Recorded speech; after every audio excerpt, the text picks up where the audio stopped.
Welcome to Congress in Context. If you're joining us for the first time, here's the deal. We look past the screaming headlines, Yeah. past the cable news chyrons, and we dive straight into the primary source material. The congressional record itself. Yep. We read the fine print, the procedural motions, all the transcripts, so you don't have to. And because, let's be honest, the fine print is usually where the actual decisions get made that, affect your life. Exactly. And today, we are zooming in on the House of Representatives for Tuesday, February 3, 2026. And wow. Yeah. I have to say, if I had to describe the mood in the chamber based on this transcript, volatile doesn't quite cover it. No, it really, really doesn't. To set the scene for you, you have to remember the context. Right. We're looking at a House that is navigating a partial government shutdown scenario. So the clock is ticking. The clock is ticking, funding deadlines are looming, and the atmosphere is just charged with this incredibly toxic mix of urgency and highly emotional ideological debate. On law enforcement and immigration, specifically. Yeah. It feels like two different realities just colliding in the same room. It really does. On one hand, you have the procedural machinery just trying to keep the lights on. And on the other, you have a debate about life, death, and the Constitution. And we are going to cover both sides of that coin today. The roadmap for this deep dive centers on House Resolution 1032. HRES 1032. Okay, sounds a little dry. I know it does. But think of it like a skeleton key. This one resolution, it unlocks the three massive pieces of legislation. Oh. We've got a resolution disapproving a D.C. local tax law. We've got something called the Critical Mineral Dominance Act. Which I have to say sounds like a villain's plan in a Bond movie. It really does, doesn't it? Yeah. The Critical Mineral Dominance Act. Yeah. But the main event, the real reason everyone was in the room and the tension was so high, is H.R. 7148. The Consolidated Appropriations Act 2026. Which is the bill that pays the bills. Right. But the way they went about passing this is, it's fascinating. It tells you a lot about the power dynamics in D.C. right now. So they weren't just voting on a bill. No, they were voting on a motion to concur with Senate amendments. Okay, pause there for a second. We hear that phrase, motion to concur, a lot in these transcripts. Why does that specific wording matter here? Why not just voting on the bill? It matters because it signals that the negotiation is over. I mean, usually a bill goes back and forth, right? Legislative ping pong. House passes something, Senate amends it, House amends it back. But a motion to concur is different. It's the Senate saying, we changed your bill, take it or leave it. If the House changes even a comma, it has to go back to the Senate, the clock runs out, and the government probably shuts down. So the gun is effectively to their head. Precisely. So H.R. 7148 is the vehicle to end this partial shutdown and fund specific agencies through the rest of the fiscal year. And this isn't just a small Band-Aid, right? This is a huge chunk of the federal government. A massive chunk. Representative Jack from Georgia was managing the rule on the floor, and he really brought the receipts. He listed them out. Yeah. He listed exactly who gets paid if this thing passes. Defense, labor, health and human services, education, transportation, HUD, state, and treasury. That's the majority of the domestic government. And Representative Jack didn't just list the departments. He was very strategic in what he highlighted. Right. He mentioned the pay raise for service members. A 3.8% pay raise, which is a brilliant political move, isn't it? Oh, yeah. I voted against a pay raise for the troops. It's Nah. not a bumper sticker anyone wants in an election year. Not at all. And speaking of the troops, he listed the branches out explicitly. Army, Navy, Marines, Air Force. But did you catch the addition he made? I did. The Guardians. The Guardians of the United States Space Force. It still sounds a little sci-fi to say it out loud. Guardians. It does, but look at the numbers he attached to it. He mentioned investing $1.49 billion to support 10,400 active duty Guardians. Wow. That tells me the Space Force is no longer an experiment or a punchline. It's a standard line item now. It's fully integrated into the budget process. Another thing Representative Jack emphasized, and this makes total sense given he's from Georgia, was the FAA. Hartsfield-Jackson. Right, the busiest airport in the world. He said his district is right nearby. So he represents more air traffic controllers than almost any other member of Congress. And he made a really strong point that during previous shutdowns, those controllers were used as political pawns. Working without pay. High-stress jobs, keeping planes in the sky without getting a paycheck. He framed this vote not as a political choice, but as a moral obligation to those specific workers. He's trying to ground a $1 trillion bill in the reality of a guy in a tower in Atlanta trying to land a 747? Exactly. So if you just look at that surface layer, it sounds like a slam dunk. Right. You fund the military, you give troops a raise, you pay the air traffic controllers, you keep schools open. Who says no to that? A lot of people, as it turns out. And this is where the transcript just takes a really dark, intense turn. Yes. Because while the text of the bill is about keeping the government open, the debate on the floor was explosive. And it wasn't about the Department of Education or HUD. No. It was almost entirely focused on the Department of Homeland Security, DHS. This is the conflict that defined the whole day. It centers on a strategic split in the bill itself. See, this package funds almost everything through the end of the year. Except DHS. Except DHS. It puts Homeland Security on a short-term leash, a continuing resolution, a CR only until February 13th. Just buying 10 days. Right. But for many Democrats, specifically the progressive wing, funding DHS at all, even for 10 days, without major reforms, was a red line. And Representative McGovern from Massachusetts was leading that charge. He did not pull any punches. He and Representative Thompson from Mississippi were citing a specific, very tragic trigger event to justify their no votes. The killings in Minneapolis. Yes. They brought up the recent deaths of 2 American citizens, Alex Preddy and Renee Good, at the hands of federal agents. McGovern's description in the record was chilling. It was. He talked about Alex Preddy, described him as an ICU nurse who spent his life caring for veterans. He painted this picture of a guy who was exercising his First Amendment rights to film agents and his Second Amendment rights as a concealed carry owner. And then McGovern argued he was, quote, punished with death, shot by his own government. And that framing is just incredibly important to understand the Democratic position here. I mean, usually when we talk about DHS funding debates, the rhetoric is all about border security or illegal crossings. But McGovern flipped that script completely. He made it about citizens being targeted. He argued these were warrantless entries and constitutional violations. He wasn't asking for a budget cut. No, he was asking for systemic overhaul. Right. They argued they could not vote for a rule that continues the status quo for an agency they believe is out of control. He even brought up that amendment from Representative Amo from Rhode Island, which was bold, to say the least. The proposal to transfer $75 billion from ICE directly to Medicaid. That's the one. And McGovern framed it as a binary choice. You can fund, in his words, Trump's domestic mass army of terror, or you can fund health care for 700,000 Americans. That is the core Democratic argument. Yeah. Defund the enforcement to fund the social safety net. But the Republicans were not sitting quietly during this. No. Representative Jack came right back at him, and he brought his own list of specifics. He did.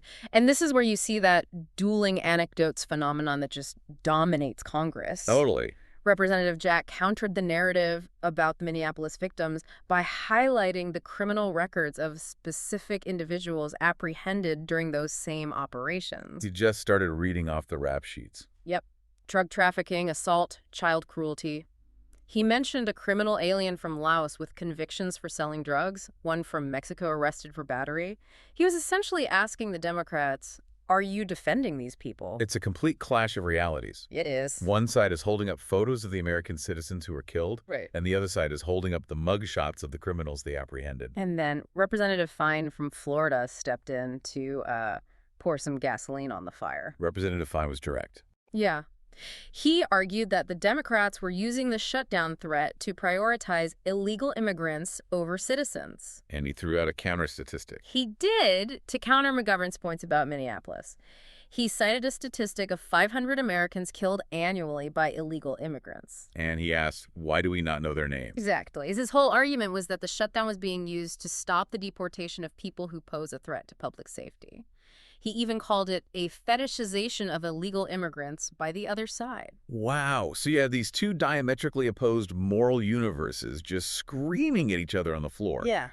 How does anything actually get passed in an environment like that? How do you get to 218 votes? That is where the pragmatists come in. The adults in the room, if you will. Right. You have the leaders of the Appropriations Committee, Representative Tom Cole from Oklahoma, the chair, and Representative Rosa DeLauro from Connecticut, the ranking member. And their job isn't to make viral clips. No, their job is to count the votes and sign the checks.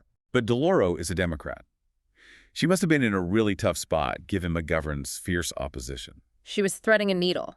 She stood up and explicitly said she shared the outrage over ICE. She didn't dismiss the Minneapolis incidents at all. But her argument was strategic. It was. She urged a yes vote because the bill secures funding for the other 96% of the government. So her logic was, save the 96% and live to fight another day on the 4%. Exactly. She pointed out that by restricting DHS to that short-term CR until February 13, they were actually buying time. Right. If they voted no and shut down the government, they lose leverage. By voting yes, they keep the lights on and force a dedicated negotiation on DHS reforms just 10 days later. It's a fascinating look at that internal party friction. Oh, yeah. You have the ideological battle, that's McGovern, versus the governing reality, that's DeLauro. And that friction is what makes the extensions of remarks section of the congressional record so jarring when you read it right after the floor debate. Oh, absolutely. We pivot from accusations of executions in the street and criminal aliens to Groundhog Day. Literally Groundhog Day. For the listener who doesn't know, can you explain what the extensions of remarks actually is? Because it sounds like detention for congresspeople. It does, doesn't it? But it's actually a vital tool. If you can't get time to speak on the floor, or if you want to say something that doesn't fit the specific debate at hand, you can submit a written statement. So it's not spoken out loud. No, but it gets printed in the official record as if it were. It becomes history. And looking at the submissions from February 3rd, it feels like a completely different universe from what we just talked about. Totally. Take Representative Bresnahan from Pennsylvania. While the floor is melting down about immigration, he submitted remarks acknowledging the 150th anniversary of the borough of Jessup. And the inaugural Jessup Groundhog Day. You cannot make this stuff up. He ensured that history remembers Gary Bronchidle for 62 years of service to the community. It sounds trivial, almost funny, but isn't this actually really important? It is. It's the local connection. While the cameras are focused on all the fighting, Representative Langworthy from New York used this space to honor Randy Mogay. A firefighter who served for 50 years. 50 years with the Wendellville Volunteer Fire Company. That's incredible. And Representative Jordan from Ohio, who is usually right in the middle of the most heated political fights. Right? He used his space to recognize 12 high school students from the Lima Noon Optimist Club. It's a reminder that no matter how toxic the national debate gets, these representatives are still tethered to their home districts. They have to. They have to congratulate the Eagle Scouts and the retiring firefighters because that's retail politics. It's also about professional recognition, too. Representative Walkinshaw from Virginia gave a shout-out to Court Reporting and Captioning Week. Which is incredibly meta. It is. He's using the written record to thank the people who create the written record. He highlighted the invisible work of keeping accurate records.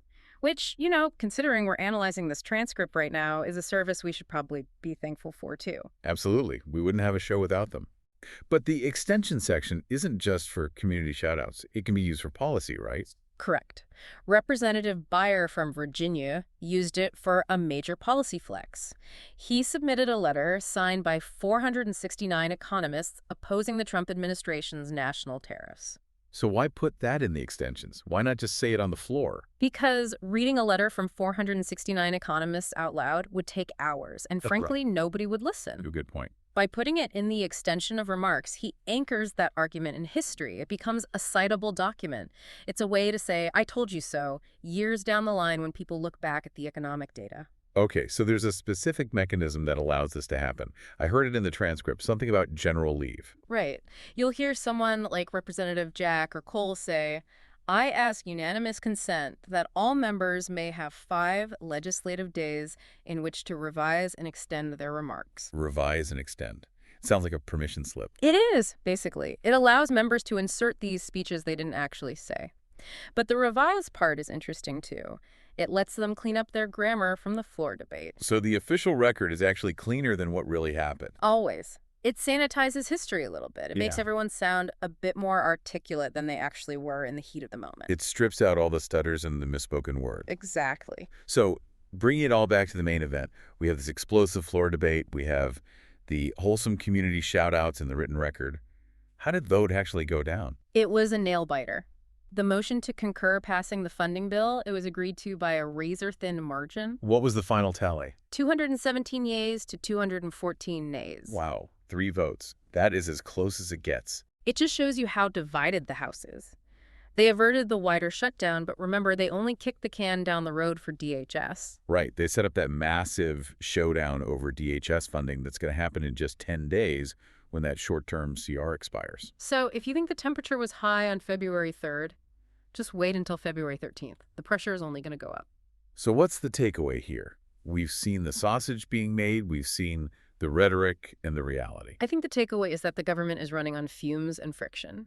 While the machinery stays open, mostly, the fundamental disagreements about safety, immigration, the role of federal law enforcement, they aren't resolved. They're just paused. Exactly. And amidst all that high-level conflict, the machinery of local representation, honoring the firefighter, the student, the Groundhog Day organizer, Yeah. it just keeps chugging along in the background. It really is a tale of two Congresses. And that leads me to the thought I want to leave you with today. We look at these two distinct realities. The Congress that's united in honoring local heroes in the written record, and the Congress that is fiercely, almost violently divided over the basic definition of public safety on the floor. Which one is the real Congress? Is the conflict the performance, or is the unity the performance? That is the question. Are they fighting because they have to, or are they getting along because they have to? Something to mull over. And remember, you don't have to take our word for it. You can verify these quotes, read the full text of the extensions of remarks, and see exactly what your representative said. Or didn't say. Or didn't say by going to congress.gov and looking up the record for February 3, 2026. It's all there in black and white. Thanks for diving deep with us today. We'll be watching closely as that February 13th deadline approaches. Until then, stay curious. And stay informed.